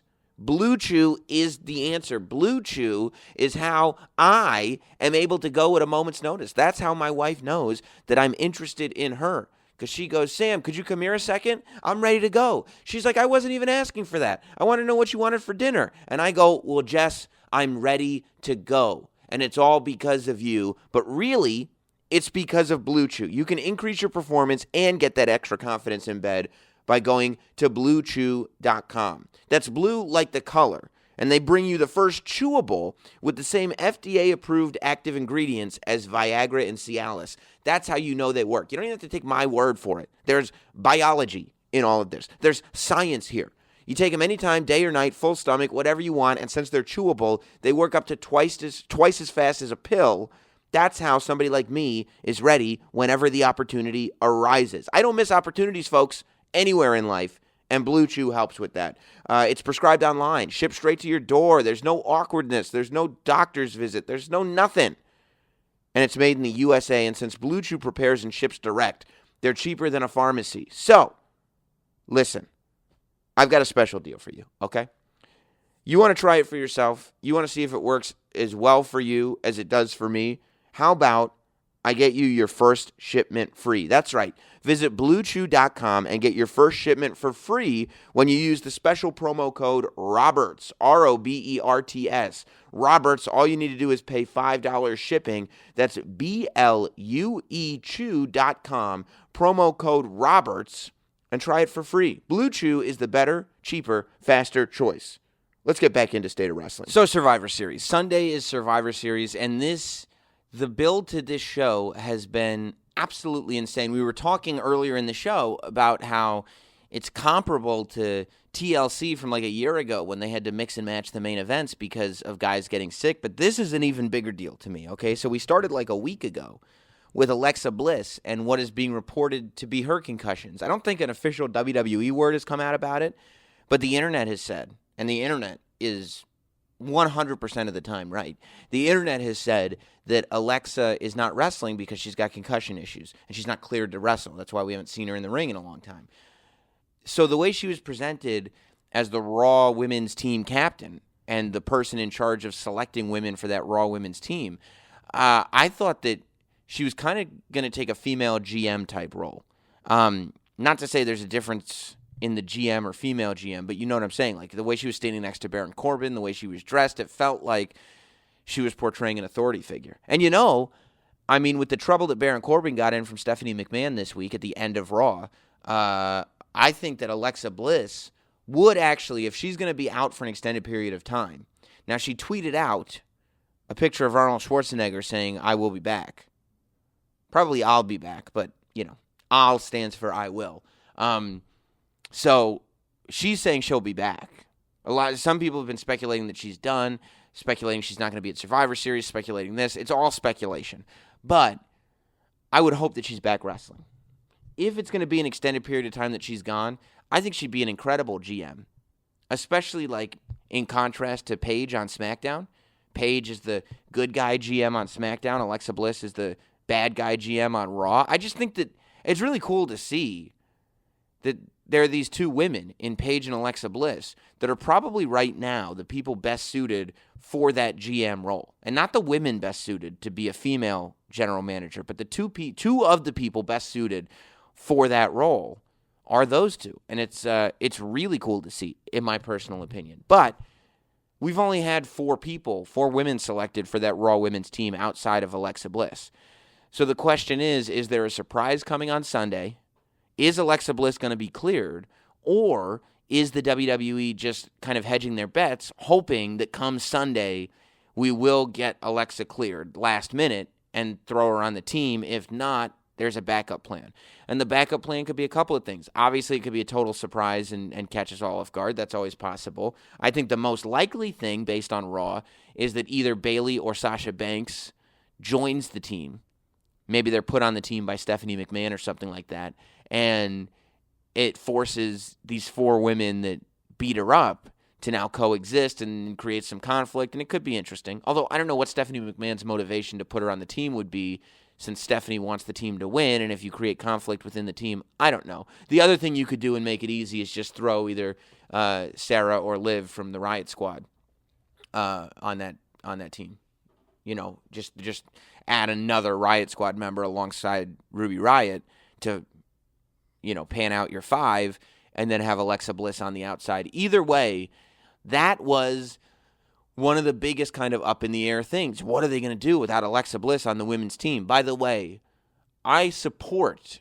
At first, when I saw it, I was like, why are they making the Raw women's team all heels? But I support that they're doing that because they're going to make it an easier blow, I believe, when the SmackDown women's team beats them. Now, I don't think we know who's taking Charlotte's place on the SmackDown women's team. I don't think that was announced on SmackDown.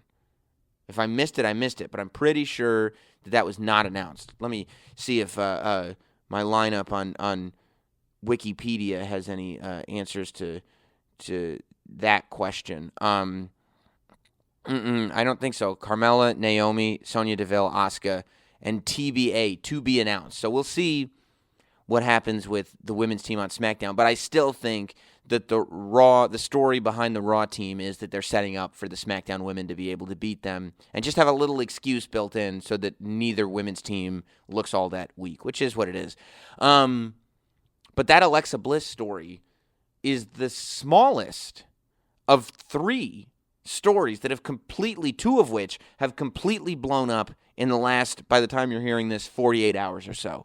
So let's talk about the end of Monday Night Raw.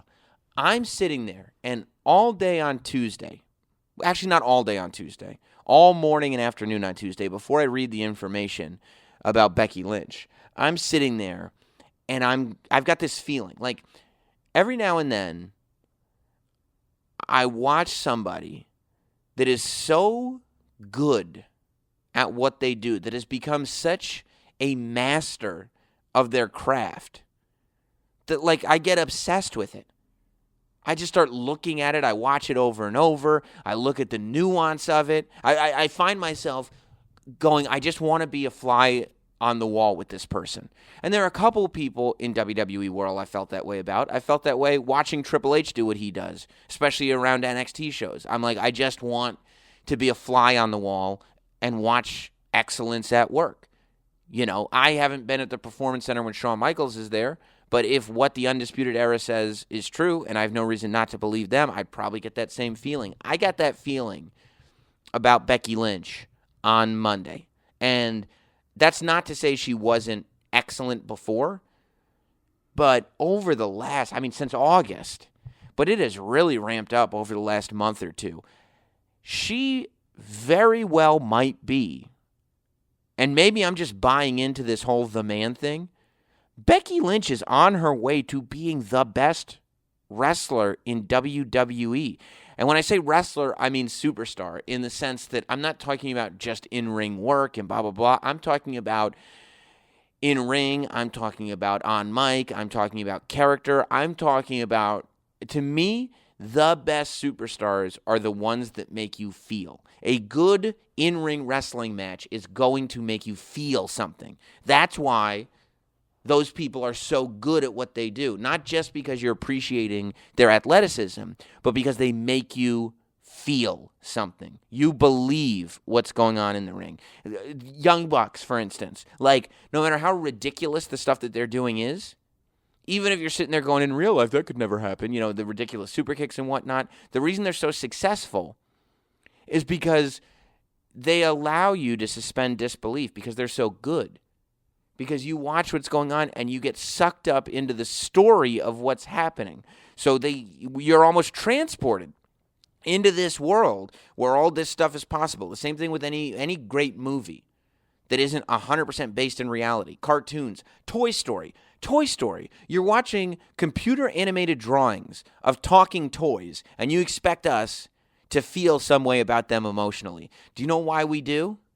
Because the writing is so good, because the acting is so good, because the characters are so good. So we get sucked into this thing, and we can now suspend disbelief long enough to get wrapped up into these stories. And Becky Lynch has got me to a point where I believe in this moment, I would rather watch her on television than anybody else on the roster. Especially coming off of Raw. I mean, the ending to Raw when she had her hands up in the air and she's bleeding and everybody's on her side and her story is true and real and relatable and believable. Come SmackDown, we all know she's going to be sitting on the shelf. But when she says, I'm going to kick Ronda Rousey's ass for the first time since Ronda Rousey has been in WWE, we believe her. There hasn't been, I don't think, one person that Ronda Rousey has had a match with that they go, I'm going to beat Ronda Rousey, and we believe them because Ronda Rousey comes in with the reputation that Ronda Rousey has. Becky Lynch, the character, the man, has made us believe that she can kick Ronda Rousey's ass, that Ronda Rousey is in trouble. I mean, I talked about it on X-Pac's show this week.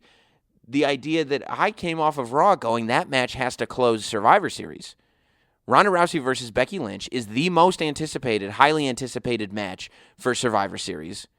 And the match that has to close that show because for the first time in Ronda Rousey's career, it could go either way. And I mean WWE career. It could go either way. You know, you could make arguments in Ronda Rousey's previous matches that, oh, maybe this person will win, maybe that person will win, maybe we'll get a disqualification. But for the first time, there is conversation being had that Becky Lynch should beat Ronda Rousey clean.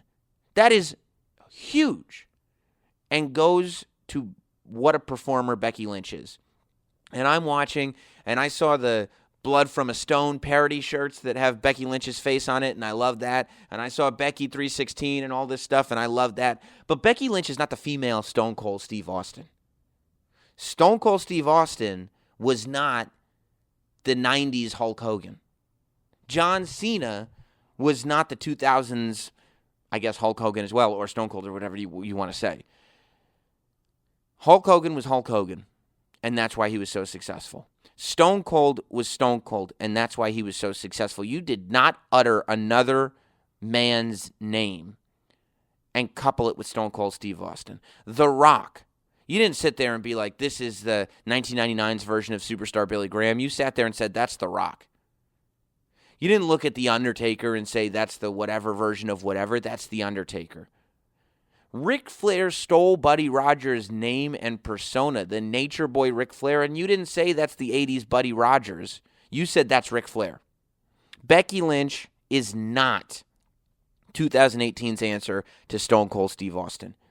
Becky Lynch is something we have never seen before in WWE. Male, female, whatever. Becky Lynch is a believable 2018 character. Becky Lynch is the reality entertainment hybrid that the WWE has been looking for years. Becky Lynch is the superstar that you've been looking for years. And, you know, you can try to call it all you want. And maybe I'm speaking in hyperbole because I got so psyched up watching Monday Night Raw. But for years, the women have talked about wanting to close WrestleMania. For years, the dream has been a women's match should close WrestleMania. And there is no woman on the roster that should close WrestleMania more than Becky Lynch right now. At all. Any other woman closing WrestleMania would be, this is a big moment because a woman is closing WrestleMania. Becky Lynch closing WrestleMania is Becky Lynch closing WrestleMania. The criticisms of her using the phrase the man because it takes away from the women's evolution is not true. It's not true at all. It's a genius move. To call yourself the man and to be a woman is to take that title away. The man had never had anything to do with gender. When Ric Flair said to be the man, you've got to beat the man. He wasn't saying, because I'd like to clarify that we're talking about the men's division, not the women's division. He was saying that because the man is the top person, not man. The man is the top person in the company, in the industry, however you want to phrase it. If you go, well, I'm not the man, I'm the woman, that's fine. But that means that guy over there is still the man. Seth Rollins is still the man. Brock Lesnar is still the man. When Becky Lynch comes forward and says, I'm the man, it means I'm not the best woman on the roster. I'm the best on the roster. And based on what we've seen over the last couple months, based on what we saw on Monday, I dare you to deny it. I'll have the debate with you. She's the best. She's the man. Like, I'm going to watch that for a long time. I got goosebumps watching that. I can't tell you how much I loved the way she came across on Raw. And Becky Lynch is such a great example of somebody who is given a story and maybe is given a promo, maybe has scripted something for them, whatever it is. And she comes forward and she owns it. Because the Becky Lynch, you can go to my YouTube channel and see the interview I did with her on Sirius. You can listen to the interview I did with her on the podcast here a few weeks ago. The Becky Lynch that talked to me on this podcast, the Becky Lynch that talked to me on Sirius about her past, an interview that was not strictly wrestling, is the same Becky Lynch that's on TV. And there's not television writers scripting her interviews that she's doing on Sirius XM. I was asking her about term papers she did in college. And the person that was telling me about the term papers that she did in college is the same person that's on TV saying she's going to kick Ronda Rousey's ass. And that's when you realize you've got lightning in a bottle, because we believe both those people. I don't know where Rebecca Quinn begins and Becky Lynch ends. And we shouldn't. In the best places in the world, when Hulk Hogan was on top, there was no Terry Bollea Hulk Hogan separation. We didn't know anything about Steve Williams. All we ever saw was Steve Austin. And we certainly didn't know who this Dwayne Johnson Hollywood character was. We still don't know anything about this guy, Mark Calloway. It's The Undertaker who's The Undertaker who's The Undertaker. And Becky Lynch is in that category. She's incredible. And I was so upset to go from Raw to right before Smackdown, when the news started coming out that when Nia Jax hit her, you can see her, and they showed the clip many times, but you can see it online. When Smackdown invaded Raw on Monday, she gets in the ring, Nia Jax turns around, socks her, punches her in the face. Becky Lynch goes down. She really punched her. She hit her hard in the face, gave her a concussion, broke her nose. Her fist is all swelled up. She was tweeting about it. I think that we as wrestling fans need to immediately stop blaming wrestlers when accidents happen. Like, that's not our job. We as fans need to, if Sting's career ends after a buckle bomb and Sting says, I'm not mad at Seth Rollins, it's not up to us to say Seth Rollins is reckless. We've never been in a ring with him. We don't know if Seth Rollins is reckless or not. We don't know if accidents happen. That's one of those things. I think that fans should have opinions about what they see. Obviously, I have a whole podcast based on opinions. But there is no way that I can tell you, watching something on television, whether something is reckless or not. And I'm closer to it than a lot of people are. But I can't tell you that, because that's something you can only really know if you've been in a ring. The stuff that Daniel Bryan was doing to AJ Styles looks reckless to me. Picking somebody up by both arms and stomping him in the head, that looks reckless to me. But I'm not a wrestler. I'm the last professional broadcaster. I can tell you the tiny little nuances when somebody is not fit to be behind a microphone. But I'm going to trust the professionals to tell me the tiny little nuances when somebody is not fit to be inside of a squared circle. It's what happened with Brie Bella and Liv Morgan. For some reason, Brock Lesnar can drop one of the Singh brothers literally on his neck. Brock Lesnar could be the strongest person in WWE right now, maybe save for the Big Show, maybe. But Brock Lesnar, one of the strongest people in WWE right now, drops one of the Singh brothers on his neck, throws him up in the air, and drops him on his neck.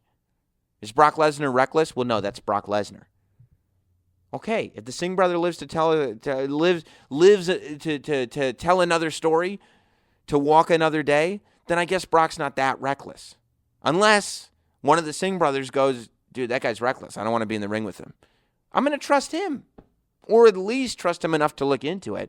But I think it's totally unfair that there are people that are rallying around saying, Nia Jax, she's reckless. She shouldn't have been doing this. She shouldn't have been doing that. Look, it's wrestling, man.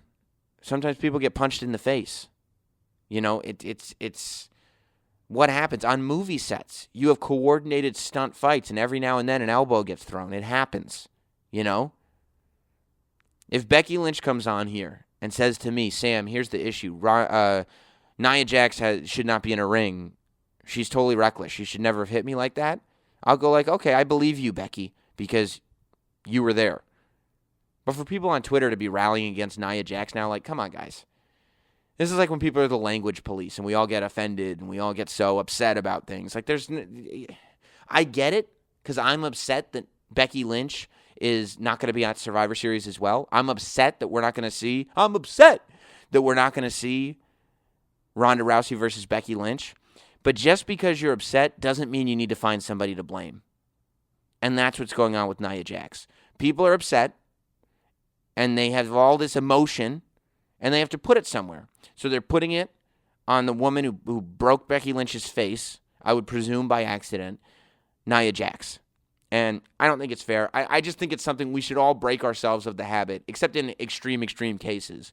But we should all break ourselves of the habit of deciding to call people reckless when we're all just fans. You know what I mean? And, you know, I think that the stuff Nia Jax has done is great, except punching Becky Lynch in the face and costing us a Ronda Rousey-Becky Lynch match. But just because we feel that way doesn't mean we need to find somebody to blame. So we move on to Smackdown. And a lot of people are talking about the segment on Smackdown for a lot of different reasons. So Becky Lynch comes out, and the whole women's roster is there.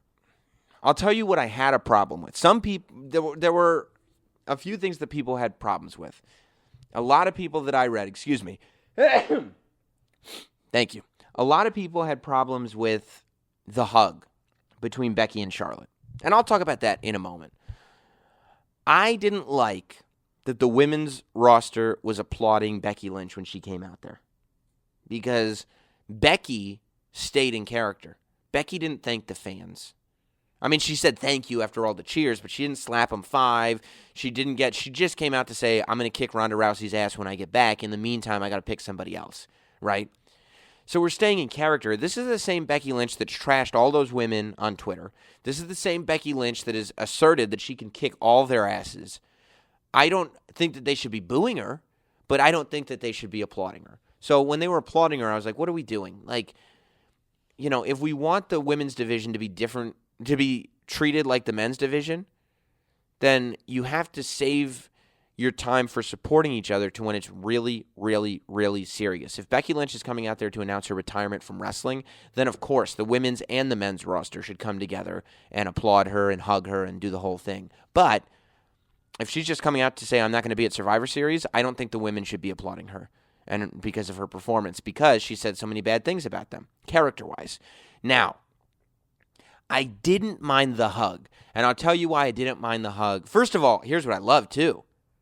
I hope WWE was paying attention, because there's no doubt WWE has paid attention to the response Becky Lynch has gotten.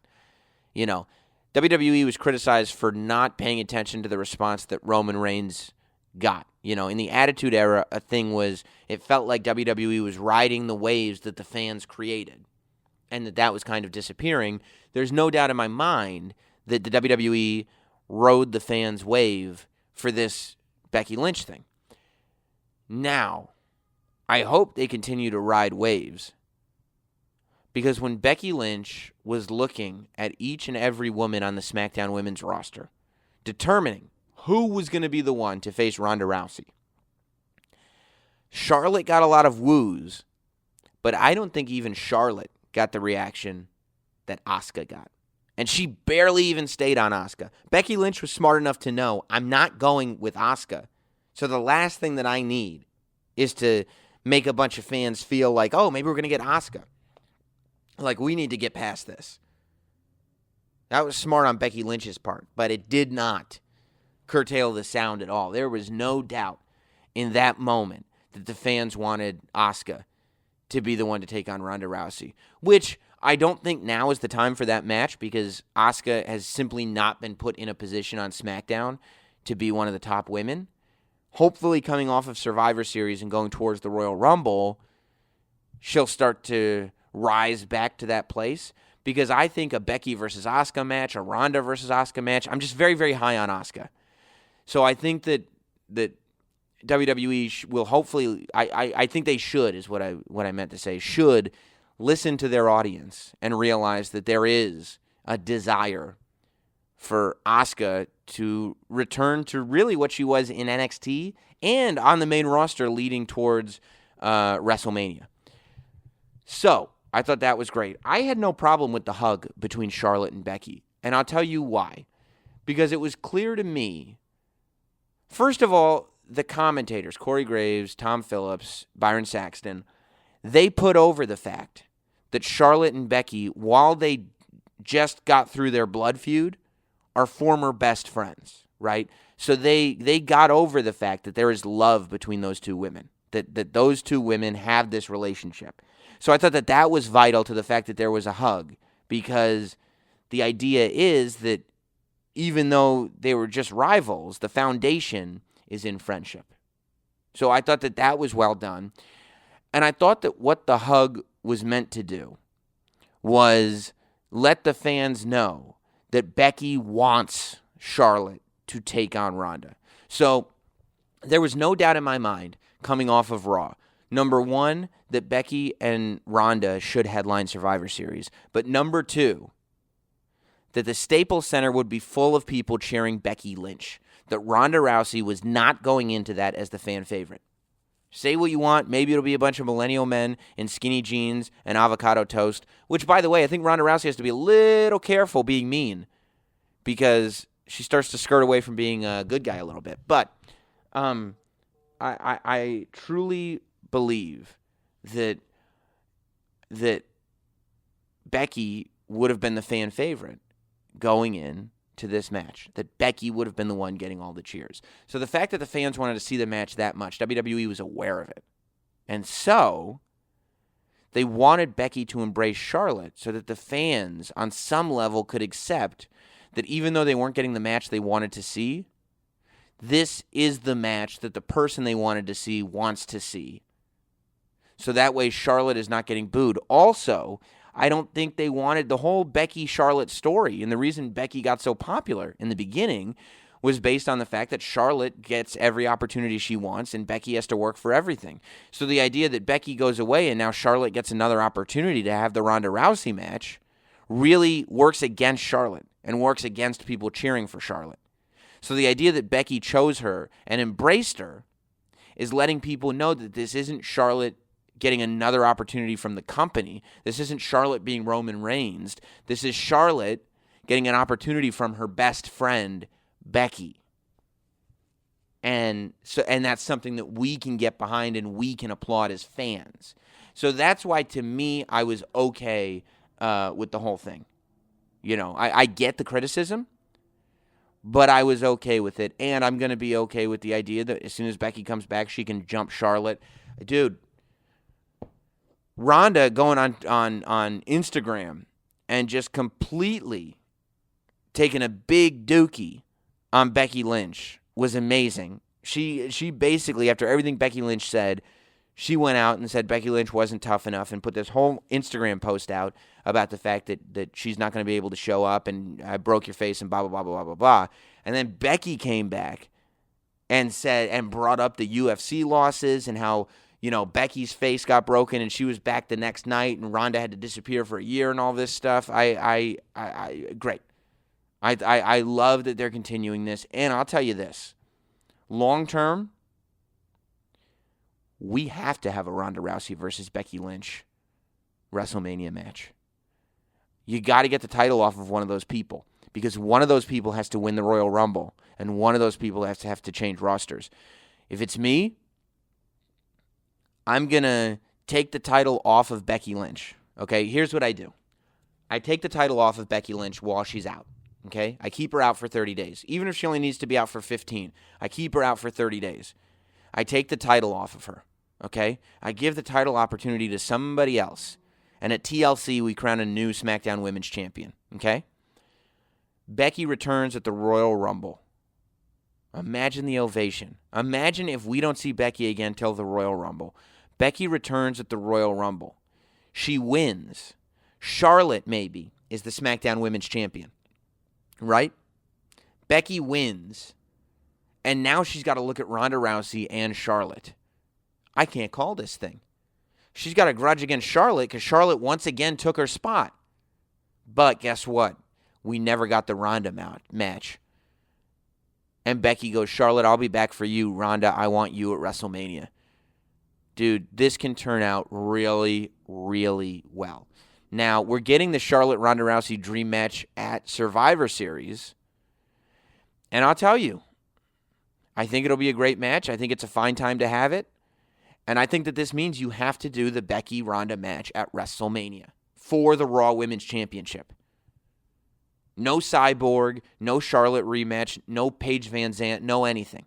Becky, Ronda, Raw Women's Championship, WrestleMania. And I'm going to tell you this. You have a huge opportunity to close WrestleMania with that match. A huge opportunity to close WrestleMania with that match. Things could get very, very exciting. So, we move on from that to then turn around and see that AJ Styles, first of all, I just want to say Andrade Cien Almas should have been on that Survivor Series SmackDown tag team. Andrade Cien Almas, it's criminal the lack of what's happening with him on SmackDown right now. He's awesome. He's the best. Zelina Vega is as good a manager as exists in wrestling right now. That's an act that should be everywhere. It should be having a high-profile spot on SmackDown every single week and really should be highlighted. They should be at Survivor Series. So, let's move on to the WWE, to the championship match now. Speaking of dream matches, we're actually getting it. Daniel Bryan versus Brock Lesnar. Now, the question is, Daniel Bryan wins the SmackDown WWE Championship on SmackDown this week. I'm sitting there, and I was questioning. I read the internet, or Wrestling Observer, whoever it was. Look, at this point, if the rumors don't come from Robbie Fox at Barstool, I don't believe them. But Robbie Fox, on the other hand, I'll trust him with my life at this point. I don't know. That kid's Twitter feed, for some reason, accuracy across the board. I have read that Daniel Bryan wanted a heel turn for a while, and they decided a week ago, and blah, blah, blah. So I don't, I take everything I read with a grain of salt. Regardless of what I said earlier on this podcast, the internet is actually not always true. But I sat there and I went, okay, so either they decided to turn Daniel Bryan heel, and this was always part of the plan, or they realized they lost Becky Lynch versus Ronda Rousey, the most anticipated match of the pay-per-view. So what are we going to do to make that up? What if not only we gave them Charlotte versus Ronda, we also gave them Bryan versus Brock? That's how we make it up. The same way when we lost the Shield and we lost Bray Wyatt versus Finn Balor, we said, okay, what if we bring back Kurt Angle for the first time and we give you AJ Styles versus Finn Balor? Okay, bonus. WWE likes to give extra value when they can't deliver on something. And they're certainly doing it here with Survivor Series. So that's a question that I don't know the answer to. One day I'd like to ask Daniel Bryan. I'm super looking forward. I find myself more looking forward to Daniel Bryan versus Brock Lesnar than AJ versus Brock. Although AJ versus Brock was probably Brock's best match in at least the last 365 days, if not longer. So I would have loved to see that match again just as much. But the real question is Daniel Bryan's heel turn. Some people are upset about it. I'm not even sort of upset about it. Daniel Bryan, they're saying, but there's so much money in Daniel Bryan being a good guy. Daniel Bryan's done absolutely nothing since returning to WWE. That's, to me, Daniel Bryan returning to wrestling should be one of the biggest stories of the year. And it was washed over. It was not the biggest match at WrestleMania, his return, not even close. He hasn't won any titles. He's had some great matches, But there hasn't been, the Miz Bryan story was cool. But aside from Miz and Daniel Bryan, he hasn't been involved in any major stories of note. So, and that's not just something that you can go like, okay, we haven't started it yet. Now let's kickstart it and let's go. But that does damage sometimes. You condition your audience to care or not care about people. And when you're not doing enough with Daniel Bryan, you can't just all of a sudden make people care. Same thing when Shinsuke Nakamura turned heel. It made people care that didn't care about Shinsuke Nakamura. Now, I'm not saying it's justified that they care or not. I think everybody should be caring about Shinsuke, and everybody should be caring about Bryan because these guys are amazing, amazing talents. But the fact is that the storyline didn't draw you in. And I think that Nakamura turning heel was the best thing you could have done for him. And I think Daniel Bryan being a heel champion is what Bryan needs right now. It kickstarts interest into that character. He doesn't have to stay a heel forever. I think he's going to be a good heel, though. And I think he's got motivation to be a heel, because the fans didn't help him at the end of the day. The fans weren't there. The fans were cheering other people. What's stronger, the Yes movement or the Becky movement? I would say the Becky movement. That would make me pissed off if the Yes movement used to be the biggest thing ever. I would feel like the fans turned on me. I've got motivation now. Now, AJ Styles needs to start wearing a cup and stop getting kicked in the dick every other day. Because I don't understand. Every time somebody wants to be a villain, they just go and kick AJ Styles' dick off. And AJ's got to do something about that. He's either maybe start wearing baggier clothes, maybe just wear like a catcher's outfit, where they cover their junk up. Because, AJ gets kicked in the dick more than he gets kicked in the face. It can't be good. I'm glad AJ's already had his children because I don't think there's enough Blue Chew in the world to help AJ's kicked in dick. Unfortunately for AJ Styles. People keep doing it. It's not fair. It's not right to AJ. But that's his weakness. His balls.